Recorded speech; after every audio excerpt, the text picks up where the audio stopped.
Hello, everyone, and welcome to the Eddie Proudfoot podcast. Today is another special episode where I'll be interviewing one of my good friends, Tal. So let's get started. All right, well, hello, Tal, my bird friend. How's it going? I'm doing good. Thanks for having me. Thanks for coming. So I would like to talk to you today about your first-time experiences with Dungeons & Dragons. Am I correct in saying that your first campaign was a 5th edition campaign? Yes, that is correct. Would you like to tell me about it? Absolutely. So this was a while ago, probably about 8 years ago when I first got started into D&D. I was, I wasn't really sure what I was doing, to be fair. I had some friends who also didn't really know what we were doing. There were a couple of us who kind of had an idea of what was going on, had, played Dungeons & Dragons before, but a lot of us were new to it. And this was around the time when I had been reading Children of Huron by Tolkien. And so I was really immersed in that sort of fantasy thought. And it was all these ideas were in my head. And so my first character that I built was a druid half-elf. I can't remember his name at this point, but I built a backstory. I didn't really know how much I was supposed to write, but everyone was saying, oh yeah, you have to have a backstory. So I ended up writing, 2 or 3 full pages of backstory about how this half-elf was, his mother was an elf who was shunned by her tribe, her group of elves because she kept me as a half-elf, and we were banished from the other elves, and apparently my dad was a deadbeat, and so he wasn't really around a whole lot, so it was just me and my mom, and then there were a bunch of humans that came in and burned my house down with my mom still inside. And so I wrote this whole backstory about how this affected me as a child, and I grew up alone because of this, but I was able to survive in the woods. And then everyone else was like, oh yeah, my guy was in the Navy and he sailed on ships, and my guy steals a lot, and that was their backstories. And I felt like I had already done something wrong because I had written too much about my character. But we were, once we got past that, I sort of ended up being in a position where I didn't really know how to play my character anymore. I had written all of this stuff, but then the actual role playing was sort of lost on me. Right. You had the idea of the backstory, but you didn't know how that was going to translate into them as a person in situations. Yeah, I didn't know how they would behave. Right. When they were put into a situation, and it's well, what now? It's I know what has happened to them, but, moving forward, who are they? And right. So I focused too much on the details and the facts rather than on the emotions that came behind that person. So I think I learned a lot in our first few sessions in that campaign, introducing myself to the other characters and then being put in scenarios. And I think that I ended up focusing a lot more on the mechanics of how to play the character. And I think that's sort of where I started, is just understanding how to play the character. I had no idea how spells worked at all. No one really explained it at all to me either. Of course, yeah. I didn't have books to read. I didn't have the player's handbook to read through. I was just building a character and said, ooh, that spell sounds cool. I didn't read the description. The spell title sounds cool. I want to have that spell.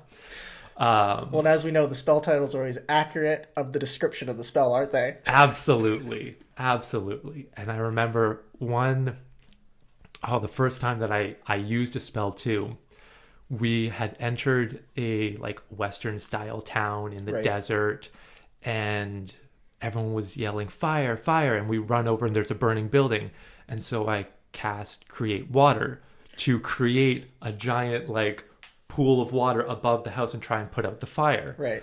I had no idea, how it was supposed to work, but the DM was like, yeah, sure, you put out the fire. Why not?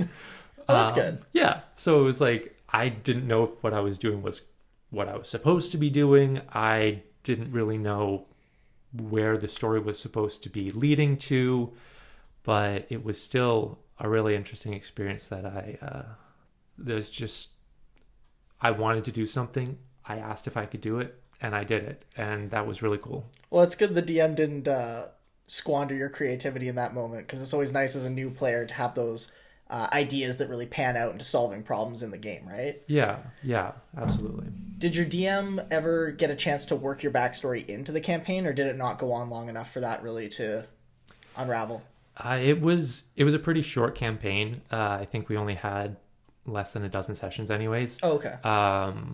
And yeah, we weren't really able to work in any backstories. I think the backstories were meant to just help us play our characters. Right. So it was more just why we were out traveling, looking for a party to travel with. But it wasn't really built into the story at all. I think our DM had the story built and sort of was not railroading us at all, but like definitely helped us out because we were all new and we needed that guidance. Okay, so everyone, was that their first campaign, or had some people played a little bit before? Because you said at the beginning there was a little bit of a mix. Yeah, our DM had played before. Thankfully, it wasn't their first time. Yeah. But I think there was only one other person who had also played D&D, and it was only like their second or third time. Oh, okay. So for the majority of us, it was our first time playing. Okay, well, I hope the DM really grappled with that, because that's not an easy thing to do, DM just a whole table of new players. That could be quite daunting in and of itself. Yeah, absolutely. We snuck into, I think it was a church, picked some locks, ransacked the place a little bit. Was this a party of only rogues? Well, no, you said you were a druid. I was a druid. We had a rogue, and although to be fair, I think the barbarian was doing most of the sneaking around and wanting to like break into stuff. Oh wow! So it was interesting. Yeah, it was very chaotic. Absolutely. Well, that's always the best too, and that's kind of what you get a lot with first-time players, because they are told they can do anything, which results in decision paralysis or them just doing the most ridiculous shit ever. Yeah, I mean, like, I think when we were breaking into this building, we broke into it from 3 different angles at the same time. Like, someone was picking the lock on the front door. I jumped through a window. Nice. And then I think the barbarian found a back door and was also trying to break into that. I think they were just swinging their axe. Of course. But, classic stuff. Yeah.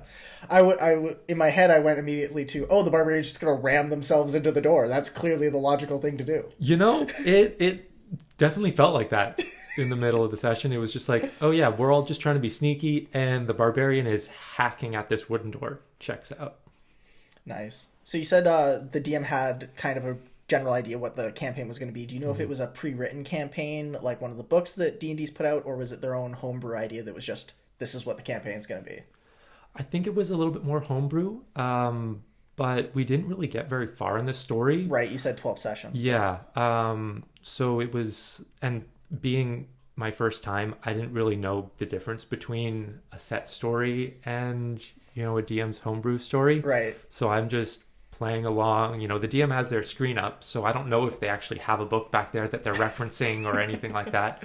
Yeah. But they were showing us, we were allowed to explore a town. There was a dungeon in the town, going through cellars and underground tunnels and stuff like that. And I remember that we had a combat where it was all theater of the mind. Right. But it was still really cool. And even though there weren't a lot of visuals, it really helped me with my visualization of the entire thing. Yeah, theater of mind can be a lot of fun, but as you well know, playing in my campaign, like I really like having the minis in the table and everything. Yeah. And did you guys always do combat with theater of the mind, or was it tabletop sometimes? It was always theater of the mind. We didn't have any minis to go off of. Like, we didn't have we had a table, but it was like we were all sitting around a coffee table. Oh, so not much room to play with. There wasn't a whole lot of room, but we were still having fun. Oh yeah, no, it can still be a lot of fun even if you don't Yeah. have the visualization of it, because a Yeah. good description can do a lot. Yeah, and most of our combats, like I said, like there were a lot of underground tunnels, and most of the combats took place in these underground tunnels. Right. So it was very tight as it was. It was very claustrophobic, so there wasn't a lot of room to move around anyways. Right. So it was all just more how far along the tunnel is the enemy. Right. And like, so that's just your distance. Like you could sometimes move side to side, but there wasn't a whole lot. So it was very linear in terms of combat. Yeah, it's also nicer, like from a DM's perspective, to do the theater of the mind, because you can fudge a lot more than you can if you set up. Yeah, for sure.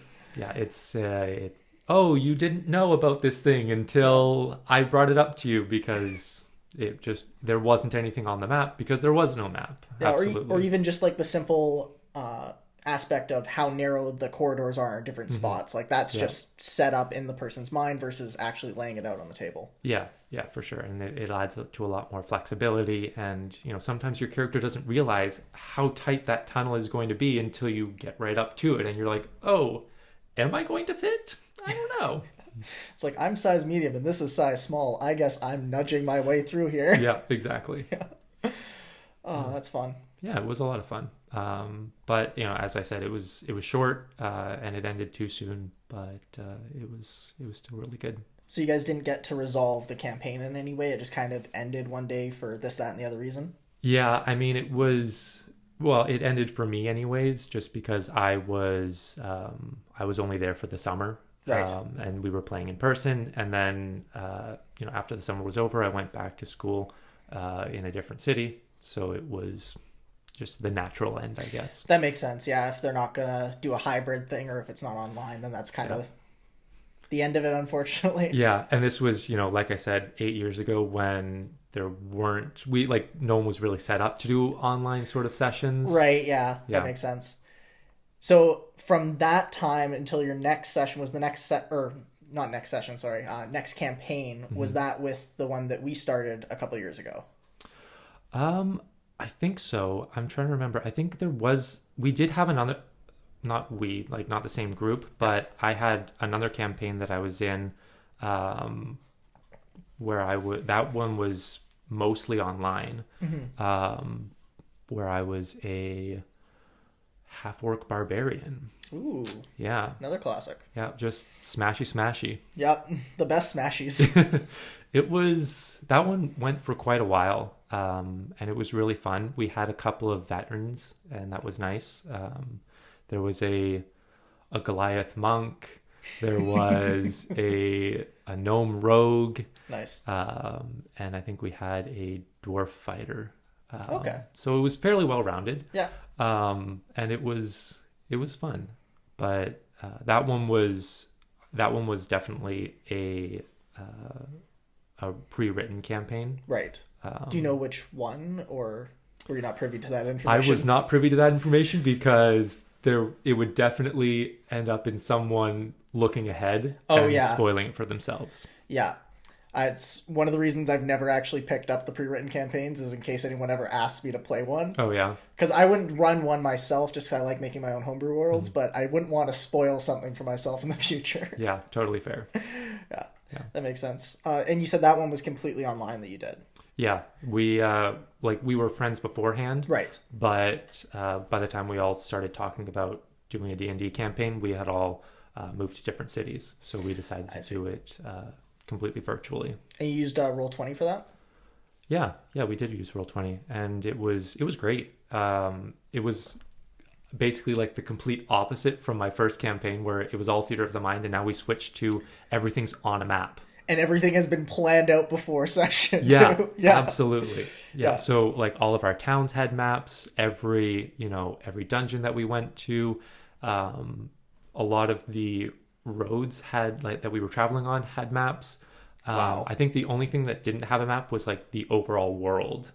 Yeah. But otherwise, everything else was on a map. That's crazy. Wow, props to your DM for putting in all that work. Yeah, it was... That's a non-trivial amount of prep time right there. Absolutely. It was crazy, but it was really good. Yeah. And that campaign was... How long did that last for? It was on and off for the most part, but I think it was for about a year. Okay. Maybe a year and a half that we were playing in that campaign, and it was like one session every week or every other week. Okay. So we had a good number of sessions for that. It's probably like less than 50 sessions or so. Yeah, something like that. Yeah, that makes sense. That's a decent campaign then, if you can get that many sessions in. Yeah, and we were actually able to go start to finish on that whole campaign. Like we were able to, to finish it off. Nice tidy bow on the end of it. And at the end, all of our characters said goodbye to each other and we went our separate ways. Nice. Yeah. That is nice. No room for a sequel or anything. I mean, there's always room for a sequel for the characters to come back together or, come over from a different world entirely and join a different campaign. That's true. That's something people used to do. In fact, they'd have characters and then they just hop from like campaign to campaign with the same character, and it would like keep equipment from other adventures and stuff like that. That's really interesting. Yeah, it's something I've heard other people doing. I've never done it, and if someone came into my session and was like, hey, I have all this cool stuff from another campaign, I'd be like, no, you don't. Yeah. You're not breaking the campaign with all the magical weapons you got in this other session. Absolutely. Yeah, like the DM in that other session may have like built their world around it being okay to give you that sort of stuff, but like there's so much stuff that doesn't transfer between different campaigns and different worlds. And I think that, there is the other aspect that, I feel like some people, when their character dies, it's like that character's gone forever. Mm-hmm. But it's like, if you start a new campaign and you really liked that character, why not bring it back in? What's wrong with it coming back into a different world if you liked playing that character, if you liked the backstory? Exactly. That's why D&D uses the multiverse idea, so you can have that sort of event play out. Or one thing I like is if your character dies, D&D already has this whole like plane structure where there's the upper planes and the lower planes, and if they have gods, so clearly there's some kind of, I don't know, afterlife or something. Maybe your character dies and goes to the abyss or the nine hells or one of the upper planes. Yeah. If your character was a good guy for some reason. For some reason, who would be a good guy in D&D? That sounds totally backwards. It's very hard to be a good guy in D&D. Oh yeah, absolutely. As you well know, in the campaign you played in, how do I want to say that? Words are hard. In my campaign. Yes. You were the goody two-shoes and still are the goody two-shoes. Yes, well, it is hard to be the good guy. And I think that it's really interesting to see the sort of moral dilemmas that you get into when you have an objective that does require either bending or breaking some rules, but you're playing a character who doesn't want to. And like, okay, sometimes that makes it harder for the party because you're saying, no, we can't kill, or, we have to think of a better way of, coming up with the gold that we need to, or getting these magical weapons that we need to defeat the BBEG rather than stealing it. But I don't know. I think that it adds to some creativity and problem solving when you're confining yourself into these boxes. For sure. It's exactly like you're saying. It's problem solving with more constraints, so it just makes it more challenging. You have to really be creative to come up with solutions, or turn a blind eye when the party decides to steal $1,000 magical item. Just for a random example. Exactly. For a random example. Yeah, exactly. Yeah. Yeah. But before talking about that, I just wanted to talk about this other campaign, because it sounded like you played it for quite a while. Did you go with just one character the whole time? Was there any deaths in that campaign that you had to live through? Because we were just talking about character deaths, so I was wondering. Yeah. There was a character death, but it wasn't my character, but it was... We didn't really know how to handle the death. It was... The character died in the middle of a fight, and was making their death saves, and we were doing our best to end the fight as quickly as possible so that we could tend to this person. No one had healing word or anything? No, I mentioned my party composition. We had a monk, we had a fighter, we had a barbarian, we had a rogue. There's something missing. We were missing spells. Missing a cleric or a paladin. Absolutely. So, or even a wizard would have helped there. Yeah. But we didn't have any of that. So we unfortunately lost our rogue, and we had to figure out what we were going to do. Right. And how are we dealing with the fact that one of our friends, one of our party members has just died. And what we ended up doing was we carried the body out of the dungeon that we were in, and we kind of had a bit of a funeral for the rogue. But basically what we did is we put him in a boat and sent him downstream. Right. It's just like a sort of like Viking funeral type thing. And that was that. We didn't really do anything else. We just were like, okay, and now what? And to introduce the new character, we decided, okay, well, let's go back to town. Right. And so we went back to town, and lo and behold, we encounter a new person that we can add to our party, which was a great way to introduce it, because we had no idea what we were doing. Like, that was the first time that I ever experienced a character death. So I didn't know what sorts of things we were supposed to do in that sort of situation. And I feel like I keep coming back to that, where it's like, what am I supposed to do? Did you loot the body? No.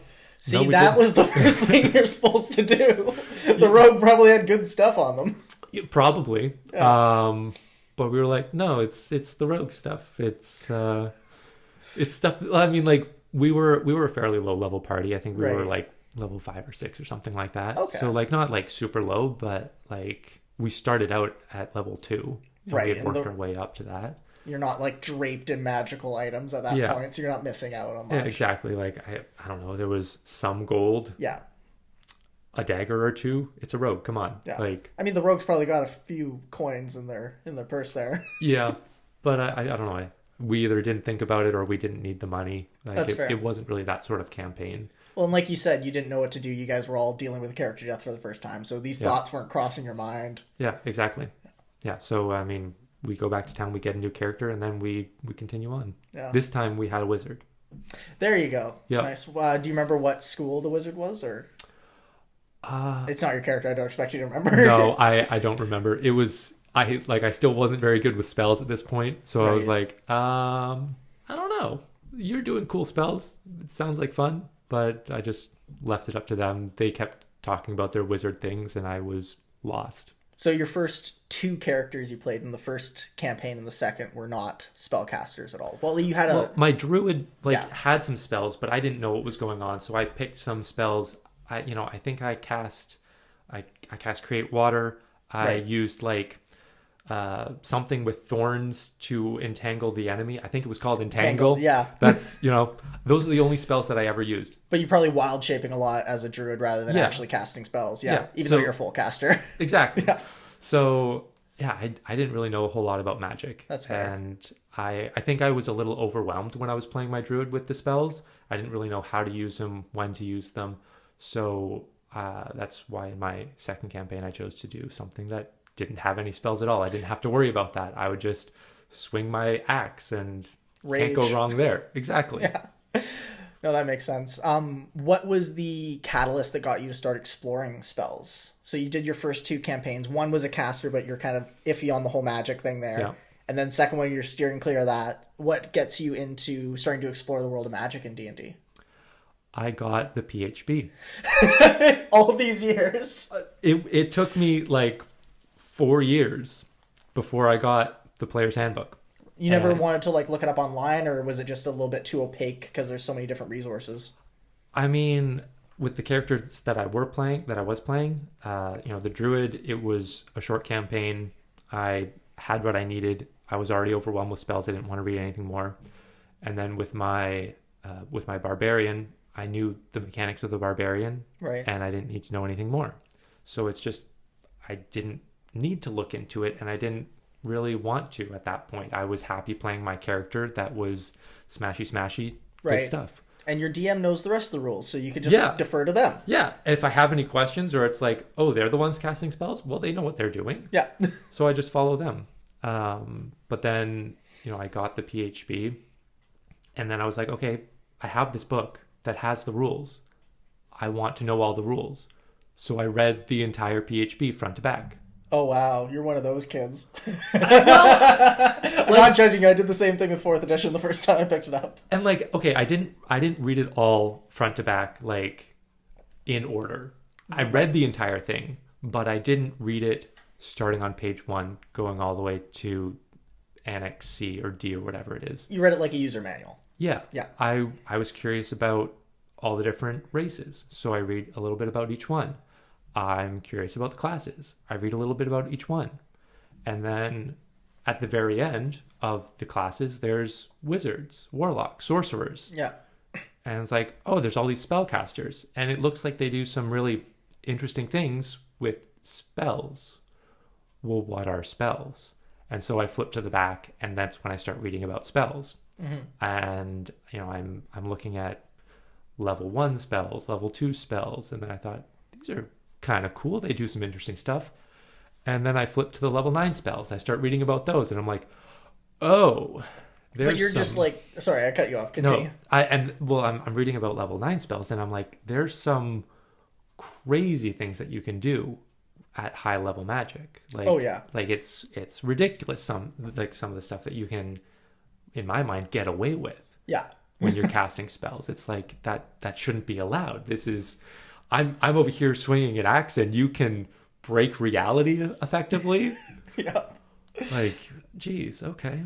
So that's how I really got interested in the magic side of things, was just reading about every single spell that there was. Wow. I still have not read every single spell. I usually just go reference by reference for them. That's fair. Usually I don't look at all the spells until I build a character that's, uses those spells. So like, right. I make a wizard. Now I'm looking at all the wizard spells. That makes sense.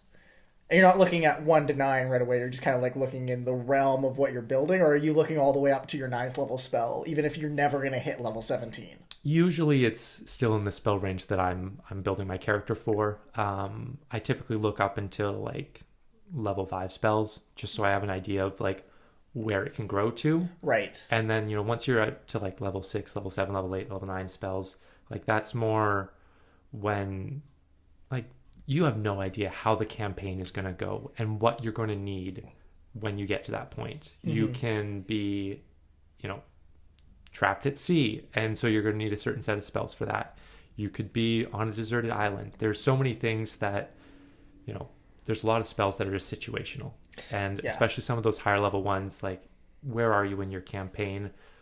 A lot of times when you're building a character, you don't know what the setting is going to be like until you're actually there and you've done a few sessions and you understand how the DM plays their game, mm-hmm. what sort of world you're in, what sort of monsters you're up against, and then you sort of tailor your spells moving forward based on that.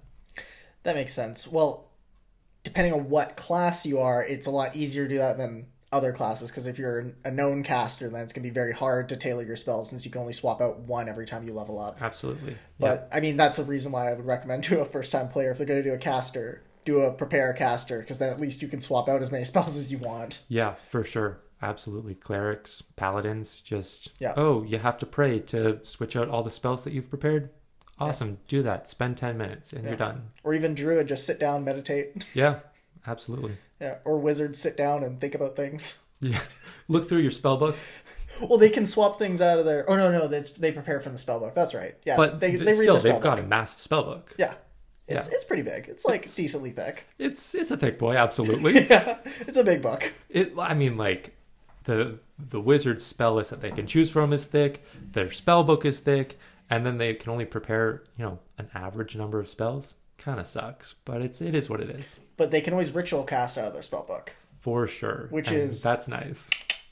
Good stuff. Yeah. And you can always do the thing where you find spell scrolls and then copy them onto your book. Absolutely. One thing that I do want to do is build a character that it's their life goal to collect every single spell that's out there. Oh, that's fun. And just you have a spell book that just contains every single D&D spell that a wizard can learn. See, from a DM perspective, that's almost a fun thing to have as some kind of artifact the players can go seek out. Like there was this old adventurer that did this, and then you have to find the Necronomicon or whatever book that has all the spells in it ever made. That'd be really cool. And then they get there and find out that they can't cast them because you still have to be able to cast the spell and have them in your spell list. I mean, yeah. But just having access to all of them would be really cool. Just being able to prepare any spell that's in D&D. any wizard spell. Yeah. But yeah, Well, that's almost all of the spells. it's like 90% of them. It's for like sure. every spell except Eldritch Blast. Yeah, That's not quite true, but close enough. Really. close enough, really. It's approximately true. Yeah. So you got the player's handbook. You're reading through all these spells. Mm-hmm. Then do you start like crafting characters just for fun, or are you just reading it and thinking this is neat? You know, as I'm reading through, I'm thinking this ability would go really well with this other thing, and so like I'm starting to see the synergies between class abilities, race abilities, and then the feats. Right. And so there's so much combination and play between them that I'm like, oh, well, if I can do this and this, then what happens at that point? And so like I'm thinking about how I can build characters to do specific things, or, you know, as some people call it, min-maxing, like just building a character that is ridiculous in one aspect and, you know, having a plus 15 to my perception sort of thing. Yeah. For example. But yeah, there's just so many interesting things and so many interactions that you can do within just building a character. Yeah. And I think that it's really cool to just try them out. Whether or not you play them, it's just the act of building the character. And I've built dozens of characters at this point, and I've only played 4 or 5. Yeah. Like it's just building them, seeing how they interact, and then figuring out that, oh, this isn't really going to apply, or I don't get the ability that I need to from the class until 10th level, but I want it to also multi-class. So it's like, oh, this ability or this synergy that I was looking at doesn't really apply until you're at a much higher level. Right. And then at that higher level, is it as good as you thought it was, considering that there's so many other good things that you get at higher levels anyways. Right, so putting it next to all the other things that you could be doing. Exactly. So I think that I think that D&D does a really good job of balancing that out, because there are definitely some things that can not break the game, but like it min-maxes a little bit. But it does a really good job of limiting you in what you can do and holding you back a few levels at least, until you know, everyone else is able to catch up to be kind of on the same level. So I think that it does a really good job of that. That's fun. So you have a bunch of characters in your queue, or are you going to be like, well, you know, I made those characters, but I'm going to make a new character next time I need one? You know, funny enough, I still just build a new character when I'm starting a new campaign. It's like, oh, well, I mean, like, sure, I have the dwarf fighter who has the sentinel feat, but, you know, I feel like playing a sorcerer. And so I just build a new sorcerer because that's what I'm feeling. Right. And sometimes I build based on, you know, what everyone else is going to be playing in the campaign to try and like balance out the party. That's a good idea. I always like doing that because then everyone can play what they want, and then I'm just filling in the gap, and I can sort of play the support role, even if that support role is the tank, because I'm supporting the rest of the party to be what they want to be. Exactly. That's really nice and noble for a player to consider that for the other players.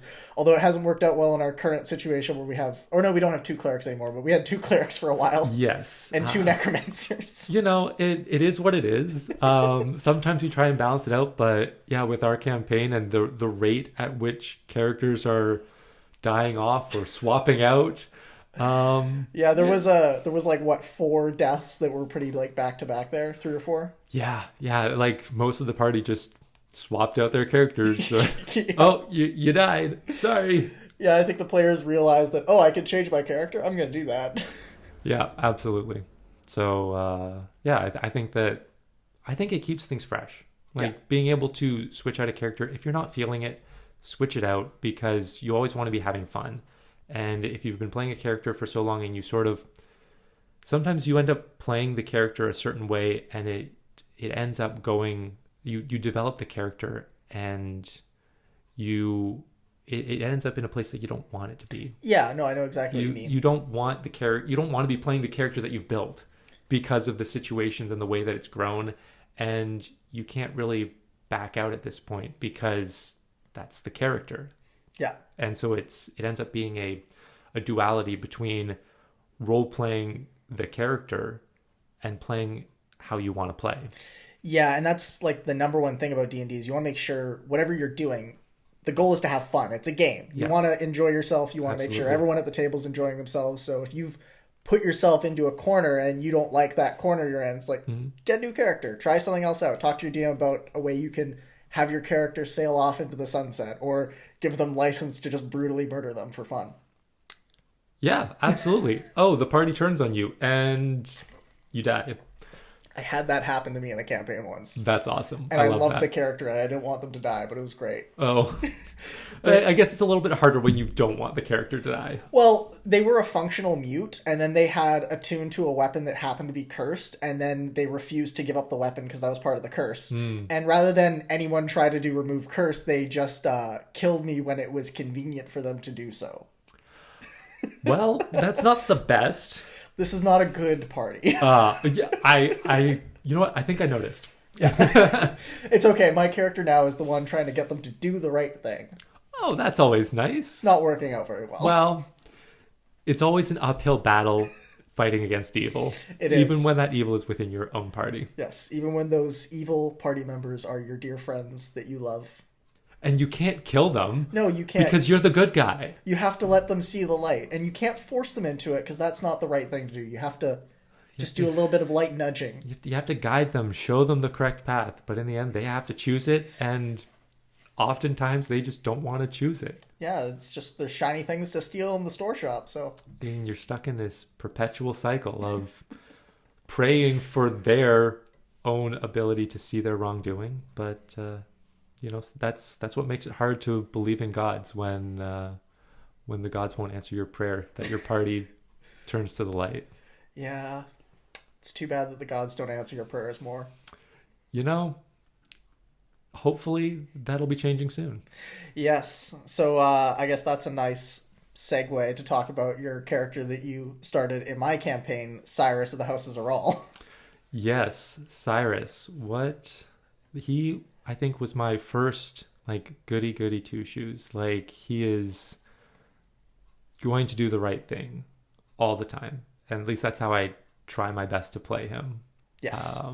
It definitely makes it hard when, you know, we started out with a party where one of them was seemingly killing indiscriminately and the other one was, helping.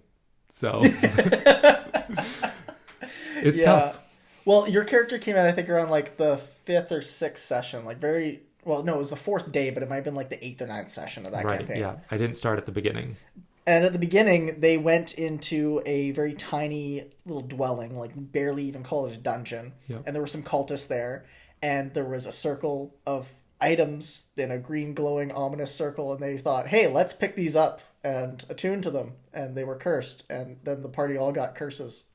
You know, you would think that even if the party's evil, they should have some intelligence, but sometimes you're just evil and stupid. To be fair, 2 out of 3 of them were completely new to D&D and did not know that I was going to give them cursed items. However, I tried to really set the theme for it, so I will stand by that decision. You know, cultists, green glowing things, pentagrams, you should be able to connect the dots.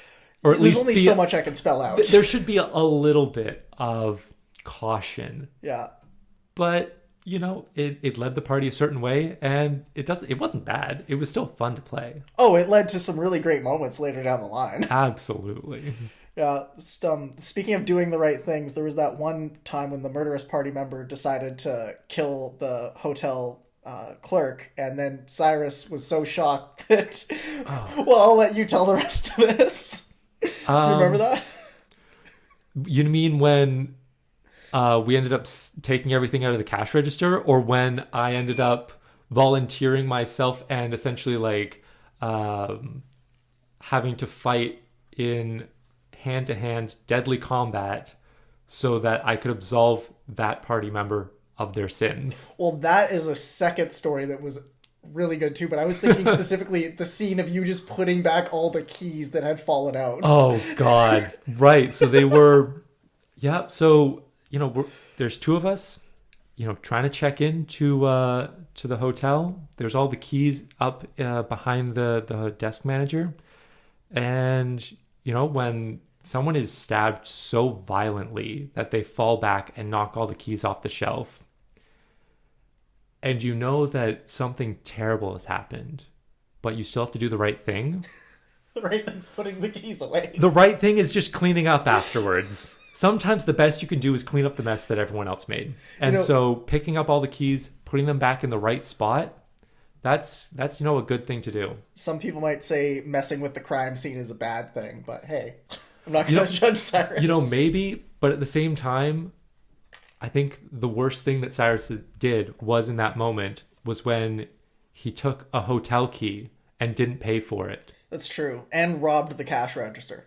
To be fair, I didn't rob the cash register. That was Hexen, that's right. It was the other party member, Hexen, and he robbed the cash register, and it was just too many coins, and I decided to hold half the coins for him. So I didn't do the stealing. I was doing the good thing by helping my friend after my persuasion to have him not steal failed. That's right. And then the following day, once the crime was realized by the authorities, you guys happened to go to the Coliseum where all criminal matters are resolved, or disputes rather. Yeah. And when this crime was called forth and the accused was asked to step forward, you stepped up on behalf of the accused. Yes, well, I couldn't let my friend be have this sin hanging over them, even though they weren't going to get found out, even though we would have gotten off scot-free and could have just left. It wouldn't have been the right thing to do. According to the town that we were in, I followed their laws and customs, and I fought to absolve my, at the time, anonymous friend of their sins. And thankfully, I was able to do that, and Cyrus was able to go on and feel not great, honestly, about the fact that he was able to absolve his friend of his sins, because he ended up killing someone. Well, technically, no. Technically, he didn't kill someone. He knocked someone out. Knocked someone out, and then was going to try and save them because they were going to be killed by the Coliseum manager, I guess is what you'd call him. I would call him more of like a custodian, groundskeeper kind of person. Right. Okay. Well, I think at the time you didn't know that was going to happen. That's true. You hadn't seen that happen yet. So I think, if I remember correctly, you did a lethal blow and then did a lay on hands to bring the person back to a stable point. Left, told them to look like they were dead, and then Jeb came out and lobbed his head off. Yeah, that was not good. I even told him to believe in the House of Zarall, because Zarall was going to, absolve him of his sins. We were going to break him out of, his slavery as a gladiator. Yeah. Unfortunately, sometimes freedom comes in different ways than we expect. And I just hope that his soul has ascended, and he's in a higher plane now. Hopefully. I just realized we didn't really talk about Cyrus's backstory. And Cyrus does have a backstory. Maybe we should go into that, because it might make a little bit more sense in context with the absolving of sins, believing in Zarall, and sort of thing. So. Absolutely. So Cyrus comes from one of the higher planes, where he is an Aasimar, or an angel person. And he comes from a plane where there are two main groups of people. There's the rulers, who are the Aasimars, who rule over everyone else, the second-class citizens. And Cyrus grew up in this household, in this ruling class, and he was able to live a very comfortable life. He had friends, he had family, but it wasn't until he was, in his, adolescent years, I would say, when he saw that there was a lot of, shall we say, mismanagement in the ruling class. Of course. There was a lot of greed that had taken hold of these rulers of the Aasimar. They no longer served as protecting gods. They served as overlords. They taxed. They took everything that those who should have been worshiping them out of love were now worshiping them out of fear. And Cyrus couldn't take it when one of the servants that he was friends with was banished because their family didn't believe in who they were serving anymore. So they were exiled, and Cyrus couldn't take it. So he left the higher planes to gather a following and figure out what it really meant to lead the people for the people. He wanted to be a kind of ruler, a kind of god who everyone looked up to and everyone wanted to support. And he just wanted the people's love. And he wanted people to choose to follow him. And it didn't really start out with him necessarily wanting to be a god, but it started out with him wanting to overthrow his family's rule. And just to articulate that, they're not gods, they're just live like kings in their plane. Yes, they are worshipped as gods. Yes. They are perceived as deities. They are not, but they are expected to be treated as such. Right. Does Cyrus know the difference? That's something that I have thought and asked myself quite a bit. And I don't think that there necessarily needs to be a distinction. I think that Cyrus believes that a god is anyone who is seen as a god. So he's never come across, I guess, a real god. Right. He doesn't know what a real god is meant to be or look like. So I would say that he probably thinks that, the head of his household is a god, but a god can be killed. A god can be overthrown. Because, his whole life he's been brought up to believe that the ruler of the house of Zarall is a god. Okay. So, if it walks like a duck, if it talks like a duck, it's a duck. It's a god. TLDR, all ducks are gods. Pretty much. So Cyrus went to the material planes to understand what a real ruler or god should be. And he wanted to see how people lived because he grew up in a spoiled household. He grew up with everything being provided to him. He didn't know the hardships of life. And he very quickly had to adapt to that when he was thrust into the material plane, traveling, sleeping on bedrolls, going to towns where people fight to resolve their issues, and there's murder in the streets, and sometimes the best place that you can hope to sleep in is just an empty room. Right. But I think that with that growth, he was able to understand that to be able to overthrow his the head of the House of Zarall, he was going to need followers. He was going to need a devoted group that would believe in him and that would help teach everyone in his own plane how they should be respecting their gods or their rulers, how this interaction is supposed to be. It's supposed to be a mutual love. It's not supposed to be out of fear or hatred. Mm-hmm. And I think it's such an interesting dynamic trying to play that, because I'm trying to be this perfect being because that's how Cyrus wants to be perceived. That's how he thinks that he should be. To be able to take over as the head of this household, he needs to be perfect.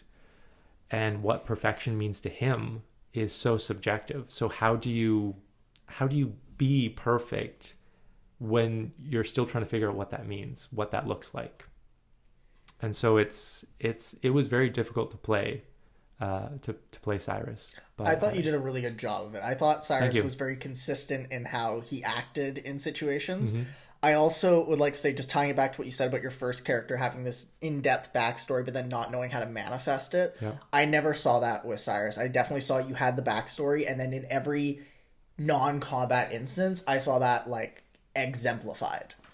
That's great to hear, because I really did want to keep moving that forward, because I understood now that not only did he have a backstory, but he had a purpose or an objective moving forward that sort of guided his actions. Mm-hmm. And even like, I think this was probably halfway through the campaign when Cyrus was still around. Spoilers. Well, it was a private campaign, so we can spoil whatever we want. But just when you started handing out rocks with your crest carved in them, I thought that was a really small, interesting, and intricate thing that then, as a DM, I like to pick up on those things that my players lay down so that they're not just, red herrings that the players are doing and then they never come into the story. Because now you have this following. The goal that you had set out, like you could call it a long-term goal if you wanted to, and you have amassed somewhat of a following. So even though Cyrus isn't in the campaign anymore, the mark he left on the world is definitely permanent and has altered the course of events, which I thought was really interesting. And not to say that the other party members aren't doing a good job or anything, because they all do a great job at playing their characters, and they've all changed the world for the good or bad. Right. Cough, cough. Yeah. I was going to say cough, cough, Stuart, cough, cough. Oh, yeah. But that's more my doing as a Yes, as a DM. Because Stuart fell under your purview. To be fair, I did get a lot of permission from that player, and we did have conversations about how Stuart was motivated. So I am still playing it to those motivations. Good, that's good. Like when you guys still had Stuart hanging around as an NPC for a while, and you were using him as a heal monkey. Right. I told him that I got him to charge, and he's like, "Oh, I would have charged more." I was like, "Good, I'm glad I was playing it on par for you." Oh, that's good. Yeah, but even our other deceased character, Gremgin, who permanently altered the course of some very important events that the party probably doesn't realize just yet. Spoiler alert to you. I mean, with killing Solomon. Yeah, absolutely. I totally understand that. Solomon was the leader of a city, and we killed probably like the commander of the army that would rise up against the demons. Wasn't probably, definitely for sure was the thing that was going to happen. Now there's no leader for this organization. Well, there's a new leader now, but she's very much a theocrat. But for Zarall, so it works. Yeah, I'm not saying it's a good change, but it's a change that it fits in with the story. It fits in with the story. It kind of allows that to progress in a certain way, and I think it's going to be fun to see how that plays out eventually in the future, maybe sometimes. In the next few years, maybe. Next few years. Yeah, because currently you guys are messing around on an island. Yeah. I think we're going to be there for a while, too.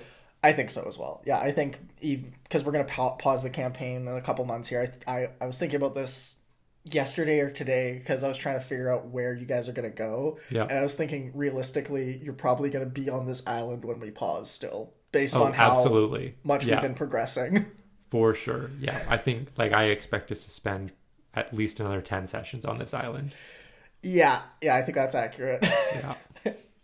And I don't want to push you guys because that's not my style to nudge you guys really hard in any one direction. But I did not expect us to be more than one session at this keep that we're currently in.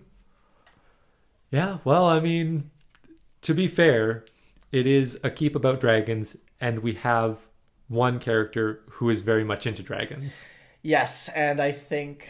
Well, you were there when we had the conversation, but I think that player is going to retire the character there because it's going to make a lot of thematic sense. And I know that player also wants to try out a new character because for sure that character has definitely been the butt of every single joke, which is not necessarily the most fun thing to play. That's true. Yeah. So just getting a new character, fresh start, absolutely. What we were talking about earlier, making sure everyone's having fun. So swapping out your character, that's going to be the thing that makes it more fun for you. And I think this is actually really good thematically that character staying there. Absolutely. Yeah. And what was I going to say? So Cyrus, who's no longer with the party, you then replaced with Tal. Yes. And Tal, I think, is a great follow-up because not only did you have such a great backstory and great actions with Cyrus in playing the character, your new character, well, I'll let you, but... Yeah, so Tal is actually a follower of Cyrus Zarall. He is a cleric who prays and believes in Zarall, in Cyrus, and believes that he is a god. And so I think that I mean, I don't want to sound like it seems a little conceited because it's like, oh yeah, I'm just like praising myself the entire time a little bit, because it's like, oh yeah, Cyrus is so great, and Tal is just, not in love with Cyrus, but like fully devoted to him. Big fangirling. Absolutely. So like it's just a very interesting dynamic where Cyrus wouldn't say things about himself, but Tal will say these things. Right. And Tal idolizes Cyrus so much more and puts him up on this pedestal that I know Cyrus wouldn't have been able to like actually play that himself. He wouldn't be this perfect being just because things come up and there are, you can't succeed at everything. Mm-hmm. But Tal can see Cyrus in this perfection. And so it's pretty much exactly what I wanted Cyrus to be, is just this icon and this thing to strive for. Yeah. And I just love that I'm able to further Cyrus's story without Cyrus actually having to be there. Well, and I guess I'll say this now, but we're going to do the podcast D&D campaign, and it's going to center, well, not center because everyone's going to be the main character, but it's going to be the story of Cyrus's journey to becoming a god, whatever that means for him. Right. Yeah, we're going to be continuing Cyrus's story in a different campaign. And I'm really looking forward to that, because whether it succeeds or fails, it may impact our current campaign, but I don't think it's going to change how Tal sees Cyrus. I think Tal is always going to believe in him. Yeah. I think barring some cataclysmic event where, the reality is just too hard to ignore for Tal, and I think it would have to be a real big smack across the face of reality for Tal to come to that realization. So I think there's probably a 95% chance Tal always believes Cyrus is the most pure good god there is and will worship him until the day he dies. Absolutely. I think that Tal's faith is probably stronger than Cyrus's faith in himself. That's a little depressing, honestly. Maybe, but I think it just shows so much that, when you like, it's so easy to believe in others. It's so easy to see someone else and see all the good in them. When you look at yourself, you're seeing everything. You can't look at yourself and just see good, because there's everything that's led you up to that point. There's the mistakes you've made. But Tal is able to only focus on the good in Cyrus. And I think that's really interesting. I think that's really nice that Tal is able to believe so wholeheartedly and not have to worry about any form of corruption, because Cyrus is always going to be that pillar for him, whether or not he is who he thinks he is.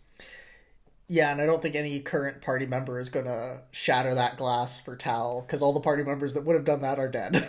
Yeah, but at the same time, they've still tried to bring some realism to Cyrus. They've said, like, described some of the things that Cyrus has done in his life, because they've experienced some things with him.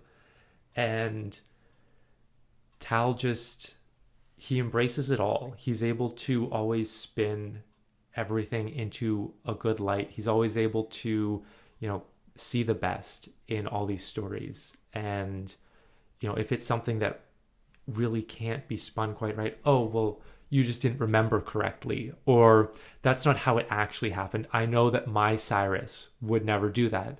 And that's really how it is. It's Tal's Cyrus. It's how Tal sees him.